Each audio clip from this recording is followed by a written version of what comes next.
Uh, I welcome all of you to this first chapter of Applied Business Statistics. Um, this is the first video for chapter one. Chapter one will just be a very small introduction. I've also sent, I've sent the textbook that we're going to be using for this course to your class reps. Like I told the class reps, it is very important that you actually go through the um, exercises in the text and you attempt the questions. The textbook actually has answers at the end of the answers at the end of the textbook. So it's very important. Statistics is very practical. It's not like history. You don't expect to read at the end when you hear that I'm going to give a test and you pass. It is very important that you actually try out these calculations as often as possible. I suggest that you do these calculations on a daily basis for them to actually become part of you. Most of the stuff that you're going to do is stuff that you probably already covered in your high school or O level. So there won't be very 50% of the material is actually repeated. But students tend to fail this unit simply because they do not actually go and practice the questions. So chapter one is quite simple. It's just an introduction. So these are some applications of statistics in business. So you can use statistics in almost every element of almost every element, every work element of an organization. When you're doing things like accounting, you're using statistics. When you're doing things like marketing, you'll probably want to do some kind of statistical analysis. For instance, you want to see the means, you want to see the average purchase, the average purchases of your customers, for instance, per visit to the store. You could be interested in other things like what is the percentage market share of your company against your versus your competitors.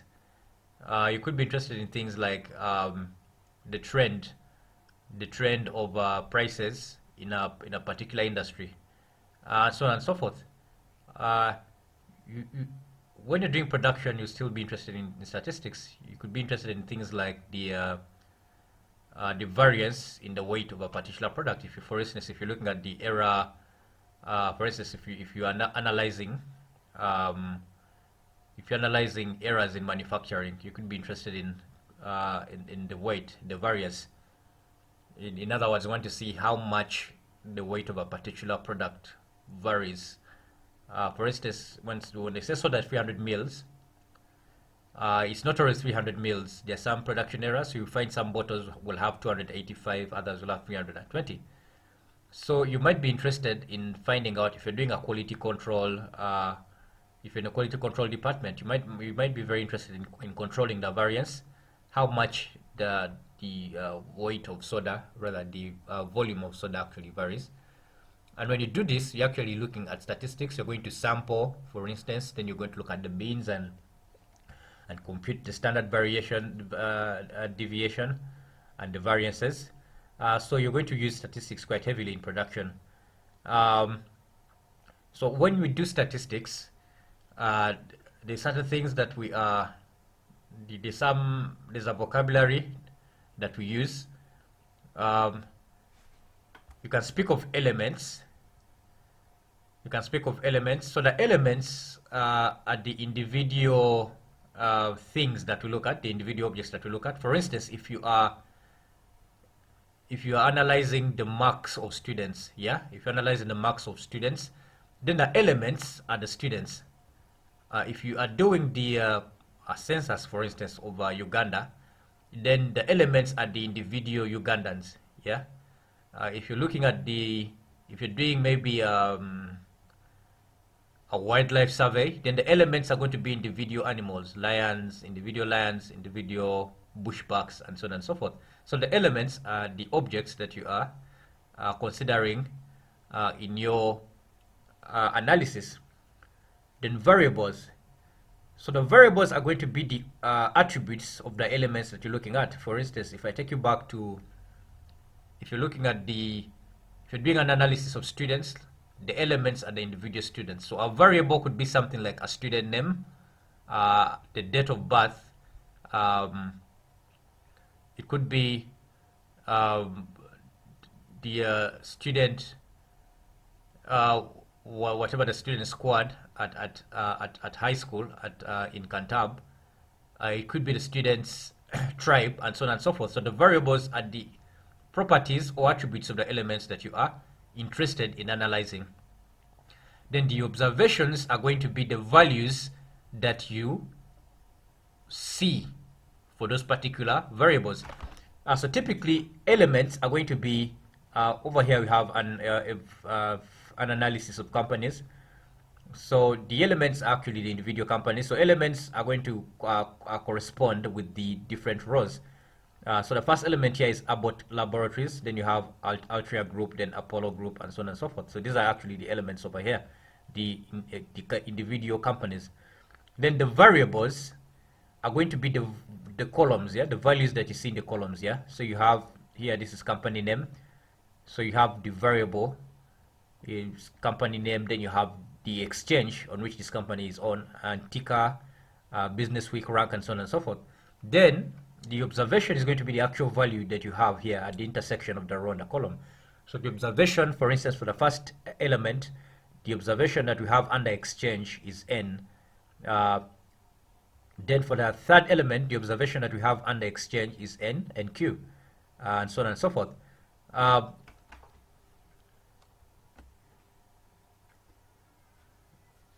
So the other thing we're also interested in is the scales under the vocabulary, scales of measurements. A scale is basically something describes how we are how we are to interpret the data that we see under the observations. And you can have different types of scales. One of the scales could be what you call a nominal scale. One of them could be what you call a nominal scale. In a nominal scale, the values are categorical. For instance, here under exchange, you can see that these values are actually categorical. Yeah, you have N, NQ, NQ, then you have ABT, MO. So these are values which are categorical. You cannot add them, you cannot subtract them. Another nominal scale could be, for instance, sex or gender.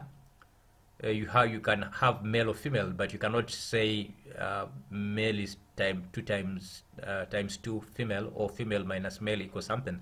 So it's a categorical scale, right? Another scale could be, for instance, nationality. Again, this is the data cannot be interpreted. There's no way to interpret the data numerically. Yeah. So you could have ordinal scales.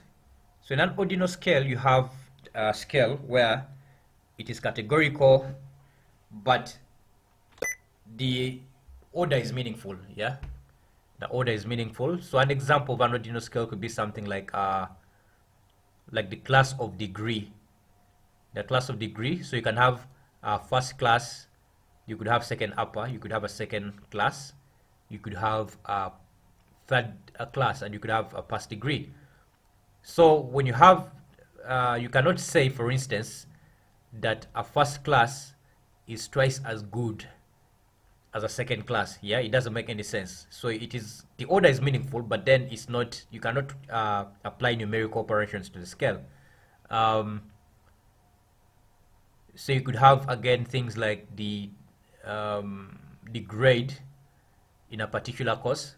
For instance, a student can have an A, can have an A plus, can have a B, can have a B plus, can have a C, and so on and so forth. So when you have these grades, again, it's ordinal.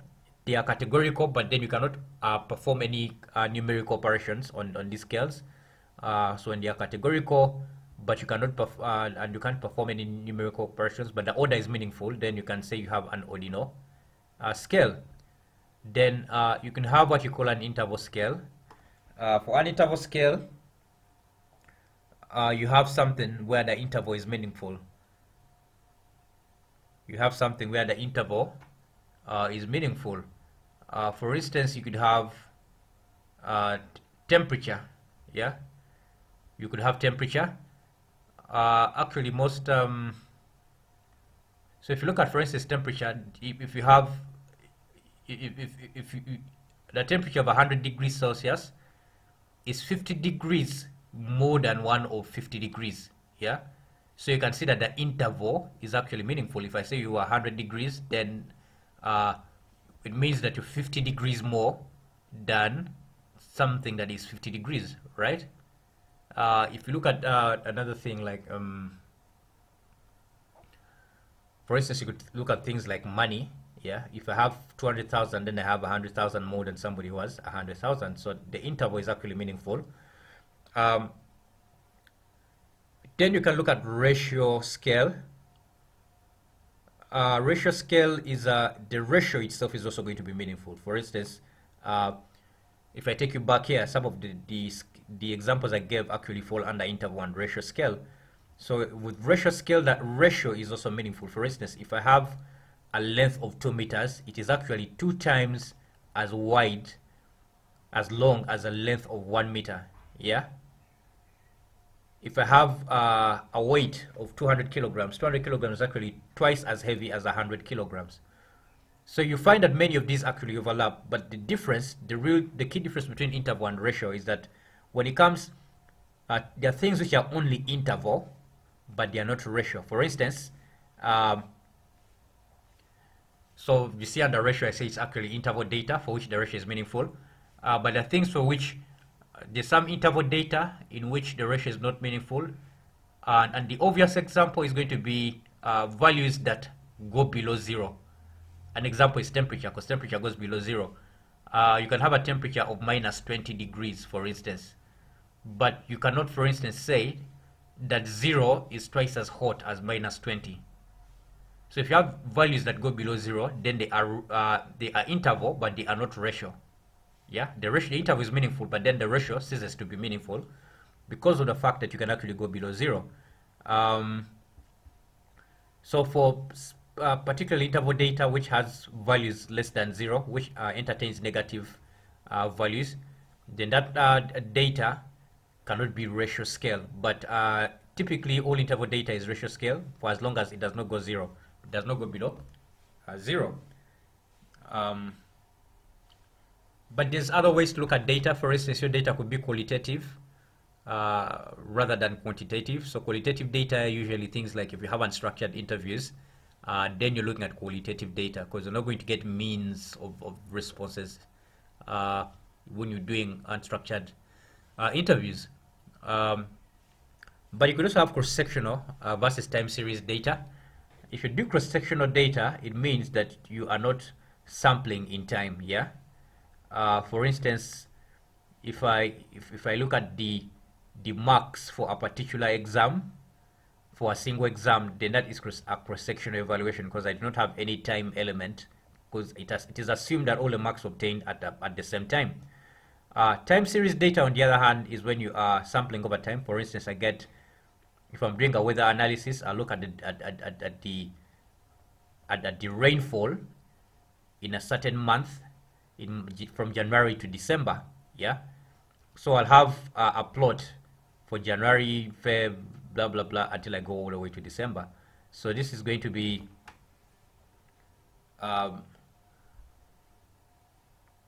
so that will have a time dimension. And then again, statistical studies could be experimental or observational. When you do an experiment, you manipulate some variables and you want to see the result. So whenever you do an experiment, you basically manipulate some variables. If you're not manipulating any variable, then it is observational. In other words, you just sit or you go out and you collect data and you try as much as possible not to interfere with the environment, with the elements that you are under observation. With an experiment, you actually attempt to interfere with the elements, or you try to simulate the elements to see what happens. Both are very useful, obviously. You could also do descriptive statistics where you do things like frequency distributions, things like visualizations like pie charts, uh, and bar charts, so on and so forth. So this is description. We call that descriptive statistics, where you're actually trying to just describe your data. Um, Instead of just doing descriptive statistics, you could infer. Inference means that you you try and guess the characteristics of the population. With descriptive, you're just describing. When you're doing things like means and standard deviations and things like that, you're simply describing. But then with inference, you might try, for instance, if you're doing a time series analysis of rainfall up to March, you can try to use that information to try and guess the rainfall in April. So in this case, you're actually doing a statistical inference, where you're trying to predict the value. So whenever you do things like projections, you're actually doing statistical inference. If you do a projection, and then if some of you come back for masters, you might do things like machine learning, whereby, for instance, you have some data and then some data on patients, for instance, and then you're trying to do an automatic diagnosis to see, for instance, if somebody has cancer. So you probably use some kind of statistical inference that given this value and that value and that value, this person's probability that they have this particular condition given is that and that. So that is actually an inference. So when you do an inference, you typically will need a sample. Well, even when you're doing descriptive statistics, you're going to need a sample. So usually in statistics, you use a sample, and the sample is going to be a subset of the population. It's not common that you use the entire population. The population is all elements of interest to the study. But it happens sometimes you do, when you use all elements of the population, of this of interest in the study, or the entire population, we call that a census. When you use a sample of the population, we say you have done a survey. Typically, in most cases, you'll do a survey because it's not going to be possible to sample all elements in the population.